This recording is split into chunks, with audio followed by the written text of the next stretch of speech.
রাজনীতি অনেক দেখেছেন, কিন্তু কি কখনো শুনেছেন কোনো দেশের প্রধানমন্ত্রীর স্বামী একজন সাবেক হাইজ্যাকার?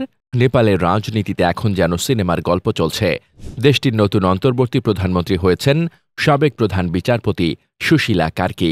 তিনি দুর্নীতির বিরুদ্ধে সোচ্চার ছিলেন, আর তার সততার জন্যই পেয়েছিলেন জনগণের আস্থা। কিন্তু আসল টুইস্টটা হল, তার স্বামী একসময় পুরো প্লেন ছিনতাই করেছিলেন। জি হ্যাঁ, ঠিকই শুনছেন। ভদ্রলোক ইতিহাসে নিজের নাম লিখিয়েছেন বিমান ছিনতাইকারী হিসেবে। জানা গেছে, সুশীলা কার্কির স্বামী দুর্গাপ্রসাদ সুবেদী জড়িত ছিলেন নেপালের ইতিহাসে এক আলোচিত বিমান ছিনতাইয়ের ঘটনায়। ১৯৭৩ সালের ১০ জন রয়্যাল নেপাল এয়ারলাইন্সের একটি বিমান বিরাটনগর থেকে কাঠমান্ডু যাচ্ছিল। সেই বিমানে যাত্রী হিসেবে ছিলেন বলিউডের জনপ্রিয় অভিনেত্রী মালা সিনহাও।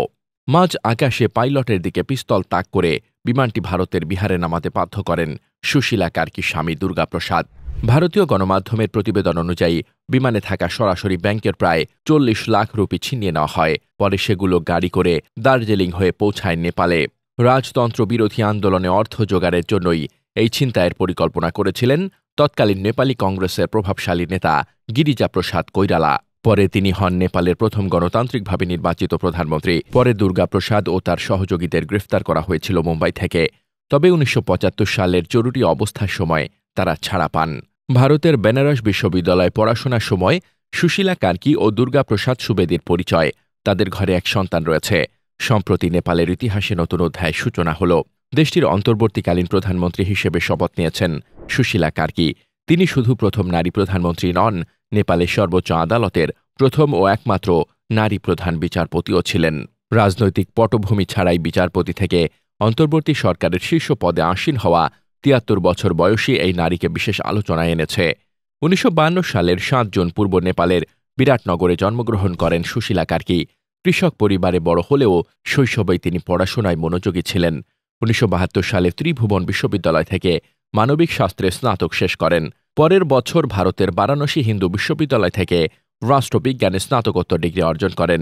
এরপর ১৯৭৮ সালে ত্রিভুবন বিশ্ববিদ্যালয় থেকে আইন বিষয়ে স্নাতক সম্পন্ন করেন। তিনি ১৯৮৫ সালে ধরনের মহেন্দ্র মাল্টিপল ক্যাম্পাসে সহকারী শিক্ষক হিসেবে কাজ করেন এবং ১৯৮৯ সাল থেকে বিরাটনগরে আইন পেশায় নিজেকে প্রতিষ্ঠিত করেন। ১৯৯০ সালে পঞ্চায়েত শাসন বিরোধী গণ আন্দোলনে সক্রিয় অংশগ্রহণের কারণে তিনি বিরাটনগর কারাগারে বন্দী হন। বন্দী জীবনের অভিজ্ঞতা থেকে তিনি পরবর্তীতে কারা শিরোনামে একটি উপন্যাস লেখেন। আইনজীবী হিসেবে পেশা শুরু করে তিনি দ্রুতই নিজেকে প্রতিষ্ঠিত করেন।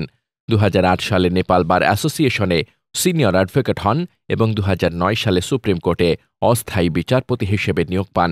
১ বছর পর তার পদ স্থায়ী করা হয়। ২০১৬ সালে তিনি নেপালের প্রধান বিচারপতি হন। দায়িত্বকালে দুর্নীতিবিরোধী অবস্থানের কারণে ব্যাপক প্রশংসিত হন সুশীলা। তবে ২০১৭ সালে তার বিরুদ্ধে পার্লামেন্টে অভিশংসন প্রস্তাব আনা হয়। এই উদ্যোগকে রাজনৈতিকভাবে প্রভাবিত মনে করা হলেও জনসাধারণের চাপ ও সুপ্রিম কোর্টের অন্তর্বর্তী নির্দেশনায় তা ভেস্তে যায়। একই বছরের জুনে অবসর গ্রহণ করেন তিনি। প্রধান বিচারপতি হিসেবে দায়িত্ব পালনের সময় সুশীলা কার্কি বেশ কিছু যুগান্তকারী রায় দেন। বিশেষ করে সাবেক মন্ত্রী জয়প্রকাশ গুপ্তাকে দুর্নীতির মামলায় দোষী সাব্যস্ত করা তার অন্যতম সাফল্য হিসেবে বিবেচিত হয়। দুর্নীতির প্রতি শূন্য সহনশীল মনোভাবের কারণে তিনি নেপালের বিচারিক স্বাধীনতার প্রতীক হয়ে ওঠেন। তবে প্রধানমন্ত্রী হিসেবে দায়িত্ব নিয়ে নিজের স্বামীর সাবেক ঘটনা তাকে খবরের শিরোনাম করেছে।